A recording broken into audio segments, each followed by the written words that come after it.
Le film commence avec une femme nommée Marissa, qui travaillait pour une organisation de super-espions. Au cours de l'une de ses missions, Marissa tente d'espionner un méchant nommé TikTok, qui est en train d'acheter un mini-disque appartenant à l'organisation de Marissa. Bien qu'elle soit enceinte de 9 mois, Marissa poursuit ses activités d'espionne, ignorant les inquiétudes de son chef. À ce moment-là, Marissa ordonne à ses agents de capturer TikTok, mais le méchant utilise l'un de ses dispositifs pour arrêter le temps et parvient à s'échapper.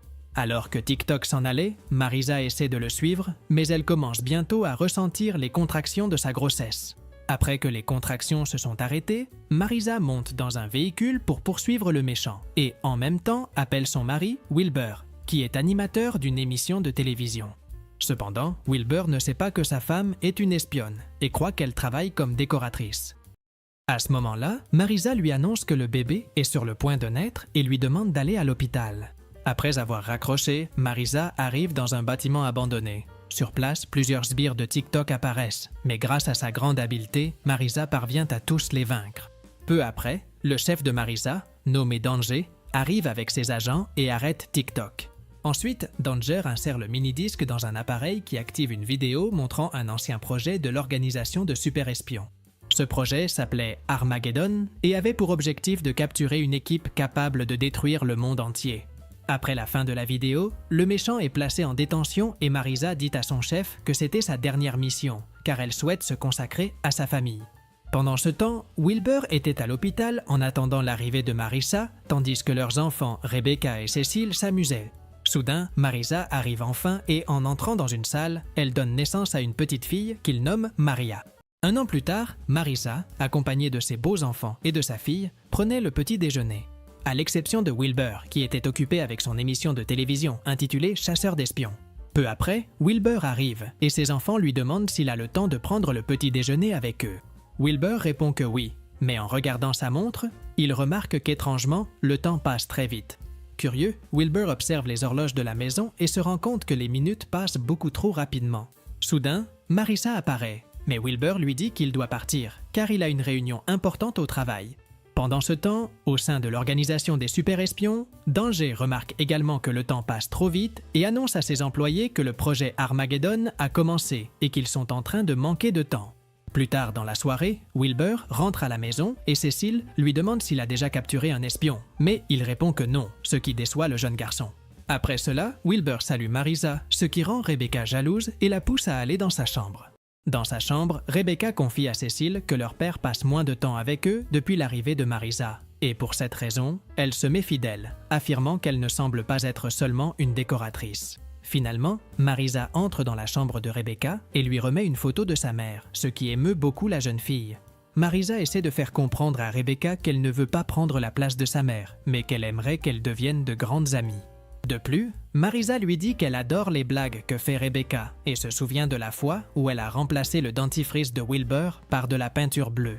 Après avoir évoqué ses souvenirs, Marissa offre à Rebecca un collier de saphir rouge que ses parents lui avaient donné lorsqu'elle était petite. Rebecca est ravie de son cadeau, mais lorsque Marissa quitte la chambre, elle est surprise par l'une des blagues de Rebecca, ce qui la met en colère. Pendant ce temps, Wilbur était en train de planifier comment capturer un espion pour son émission de télévision. À ce moment-là, Marissa entre dans le salon et tous deux regardent le journal télévisé où ils découvrent que les scientifiques signalent un phénomène dans lequel le temps s'accélère rapidement et qu'ils seront bientôt à court de temps. De plus, le journaliste montre une vidéo qu'ils ont reçue d'un nouveau méchant connu sous le nom du chronométreur. Dans la vidéo, le méchant révèle qu'il va déclencher le projet Armageddon, car il estime que la société gaspille son temps sur des choses insignifiantes au lieu de l'apprécier avec les personnes qu'elle aime. Ensuite, TikTok apparaît aux côtés du chronométreur, révélant qu'il a réussi à s'évader de prison. Lorsque le journal télévisé se termine, Marissa s'inquiète car le monde est en danger, mais Wilbur se réjouit, car s'il parvient à interviewer le chronométreur, il deviendra célèbre. Plus tard, le chronométreur ordonne à TikTok de récupérer le saphir Chronos, qui est un joyau situé dans le collier que Marissa a offert à Rebecca. Le lendemain matin, l'organisation où travaille Marissa la contacte et lui demande d'apporter le saphir Chronos au siège. Pendant ce temps, Rebecca écrivait une lettre d'excuse à Marissa pour sa blague de la veille au soir. Peu après, Marissa arrive et demande à Rebecca de lui rendre le collier. En entendant cela, Rebecca se sent contrariée et rend le collier à Marissa, qui était rangé dans une boîte. Après cela, Marisa demande à son chien, appelé Argonaute, de surveiller les jeunes et quitte la maison avec Maria. Finalement, Marisa arrive à l'organisation d'espions et, en rencontrant son chef, lui remet la boîte où était censé se trouver le collier avec le saphir Chronos. Cependant, lorsque Danger ouvre la boîte, une substance collante en sort et Marisa se rend compte que Rebecca lui a encore joué un tour. Marisa dit à son chef qu'elle va rentrer chez elle pour récupérer le saphir Chronos, mais il l'arrête, disant qu'ils ont localisé TikTok et qu'elle est la seule à pouvoir le vaincre. Plus tard, les sbires de TikTok arrivent chez Marisa pour essayer de prendre le saphir Chronos. Soudain, le système d'alarme de la maison avertit les jeunes de se rendre dans la chambre forte, mais Cécile pense qu'il ne s'agit que d'une autre blague de Rebecca. À ce moment-là, les sbires du méchant détruisent la porte, et lorsqu'ils commencent à entrer dans la maison, les jeunes accèdent à un passage secret et arrivent dans la chambre forte. Sur place, ils voient une vidéo de Marisa révélant son travail d'espionne. De plus, ils découvrent qu'Argonauta est en réalité un chien robot parlant, ce qui les impressionne beaucoup. Argonauta leur ordonne de s'asseoir sur les chaises et soudain, l'endroit est attaqué par les sbires de TikTok. Rapidement, les chaises les emmènent vers un jet, leur permettant de s'échapper de la maison en toute sécurité. Cependant, les sbires commencent à les poursuivre. Malheureusement, Cécile commence à se sentir étourdie et vomit dans un sac. En voyant cela, Argonauta ouvre la fenêtre de la cabine du jet pour que Cécile se sente mieux, mais par accident, il ouvre aussi la fenêtre de la cabine de Rebecca. Profitant de la situation, les sbires saisissent l'occasion et essaient de prendre le collier de Rebecca.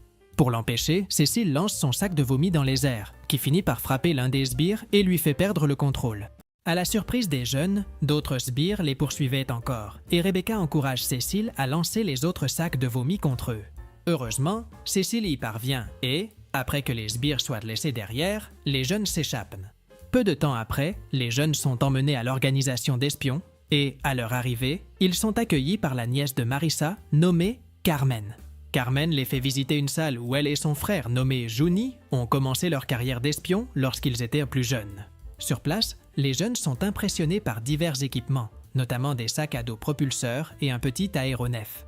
À ce moment-là, Cécile trouve une paire de bottes et de gants et Carmen lui explique que ces équipements confèrent une super force à celui qui les porte. Soudain, les jeunes voient une vidéo de petits espions et demandent qui ils sont. Carmen répond que c'était elle et son frère, et elle se souvient de l'époque où ils travaillaient comme super espions. Finalement, Carmen les emmène dans une autre salle et les laisse là avant de retourner à son travail. Pendant ce temps, Marisa arrive à la cachette de TikTok avec sa fille et l'espionne. Peu après, TikTok perçoit la présence de Marisa et envoie ses sbires pour l'affronter. Grâce à son habileté, Marisa vainc rapidement les sbires et TikTok décide de s'enfuir.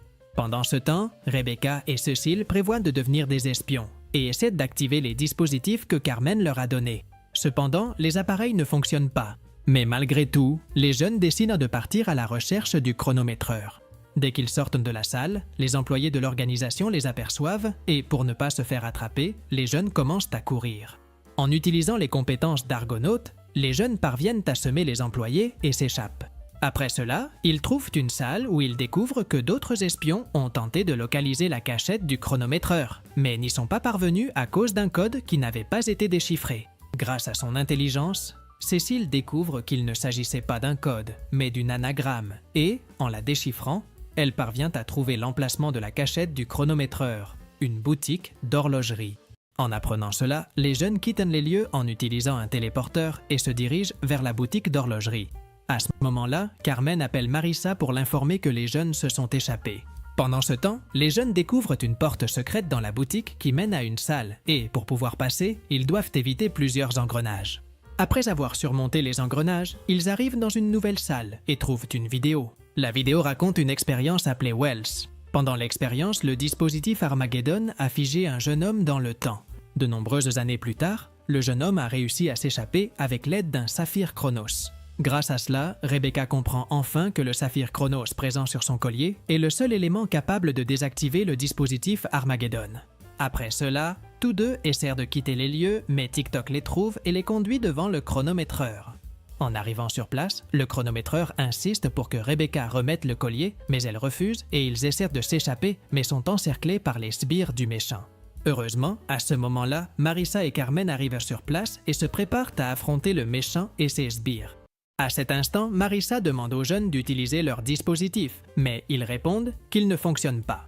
Cependant, Marissa et Carmen activent les dispositifs, permettant ainsi aux jeunes de participer à la lutte contre le méchant. Avec cela, une bataille légendaire commence et grâce à ses gants puissants, Cécile repousse les sbires. Pendant ce temps, Wilbur arrive à un immeuble accompagné de son caméraman et, à l'aide d'un détecteur d'espions, ils entrent dans une fausse benne à ordures qui mène à l'endroit où Marissa et le groupe combattaient les sbires du chronométreur. Sur place, Wilbur remarque la bataille en cours et demande à son caméraman de tout filmer, sans savoir que ses propres enfants étaient présents. Pendant la bataille, Argonaute parvient à mettre plusieurs sbires hors d'état de nuire. Mais à mesure que d'autres arrivent, Marissa ordonne aux jeunes de se replier. Alors qu'ils tentent de s'échapper, TikTok profite de l'occasion pour voler le collier de Rebecca. Dehors, Marissa confie les jeunes aux soins de Carmen et poursuit sa route. En chemin, elle reçoit un appel de Wilbur, qui l'informe qu'il a filmé des images du combat d'espions dans la boutique d'horlogerie. Plus tard, lorsque Wilbur montre la vidéo enregistrée à ses supérieurs, il reconnaît que sa femme et ses enfants apparaissent sur les images et découvre que Marissa est une espionne. Furieux, Wilbur renverse du café sur l'ordinateur et, en voyant cela, son patron le licencie. Plus tard, Wilbur retrouve Marissa et Maria qui l'attendaient. Marissa s'excuse pour tout ce qui s'est passé, mais Wilbur est en colère parce qu'elle lui a caché qu'elle était une espionne. Marissa explique qu'elle n'a pas révélé sa profession secrète parce qu'elle a pris sa retraite le jour où elle a accouché de leur fille. C'est pourquoi elle demande à Wilbur de lui donner une autre chance, mais il répond qu'il va y réfléchir et s'en va. Pendant ce temps, les agents de l'organisation d'espions reçoivent des informations sur l'expérience Wells et découvrent que le dispositif Armageddon est stocké au niveau 13, le niveau de sécurité le plus élevé de l'organisation. C'est pourquoi Danger dit qu'il a convoqué l'agent le plus compétent de l'organisation, qui n'est autre que Juni, le frère de Carmen.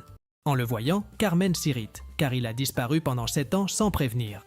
Après cela, tous les espions sont envoyés en mission pour retrouver le chronométreur et récupérer le saphir Chronos. Un peu plus tard, Danger s'approche de Rebecca et Cécile et les félicite d'avoir aidé lors du combat contre le méchant.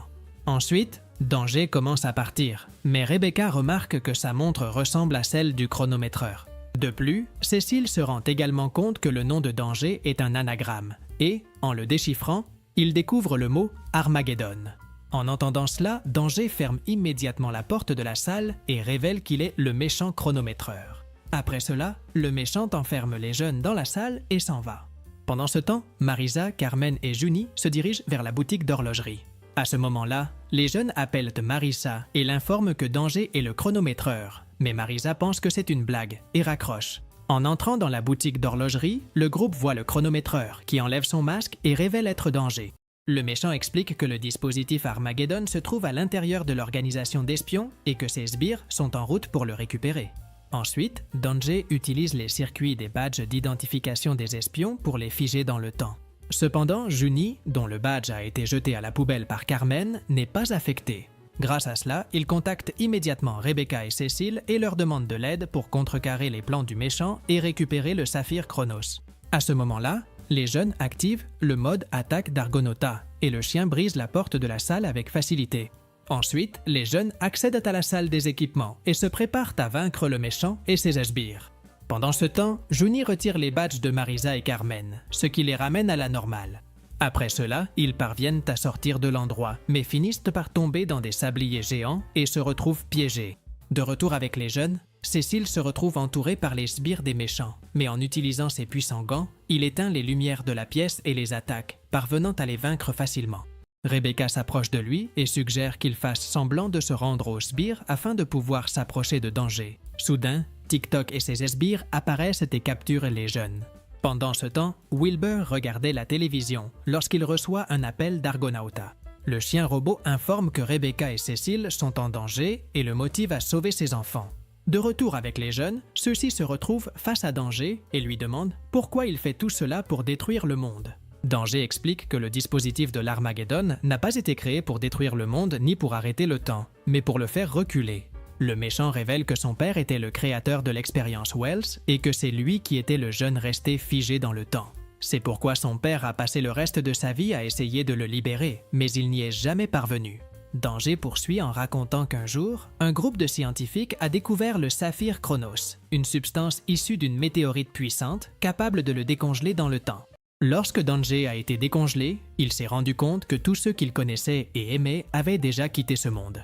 Avec cela, Danger révèle qu'il souhaite retourner dans le passé avec l'aide du saphir Chronos afin de pouvoir passer plus de temps avec son père.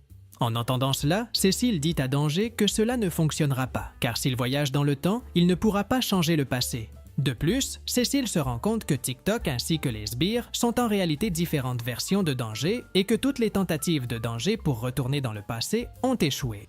En comprenant cela, Rebecca conseille à Danger d'utiliser le temps qu'il a de manière judicieuse au lieu d'essayer d'en obtenir davantage. Soudain, Marisa, Carmen et Junie apparaissent pour arrêter les plans du méchant. Cependant, Danger n'écoute personne et en entrant dans un portail, il parvient finalement à voyager dans le temps. Peu de temps après, Danger réapparaît et dit à Rebecca et Cécile qu'ils avaient raison et qu'il ne peut pas changer le passé.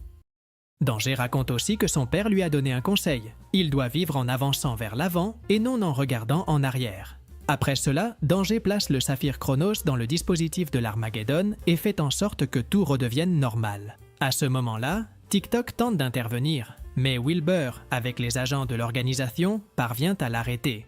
Furieux, TikTok tente de s'échapper à nouveau, mais Maria le plaque au sol, laissant tout le monde stupéfait. Dans la scène finale, Rebecca et Cécile dirigent un nouveau programme de petits espions pour recruter des jeunes qui seront formés afin de sauver le monde. Et sur ce, le film se termine. Si tu as aimé cette vidéo, n'oublie pas de t'abonner à la chaîne, de mettre un like et profitant pour regarder d'autres résumés incroyables qui sont disponibles pour toi. Je vous dis au revoir pour l'instant et on se retrouve dans la prochaine vidéo.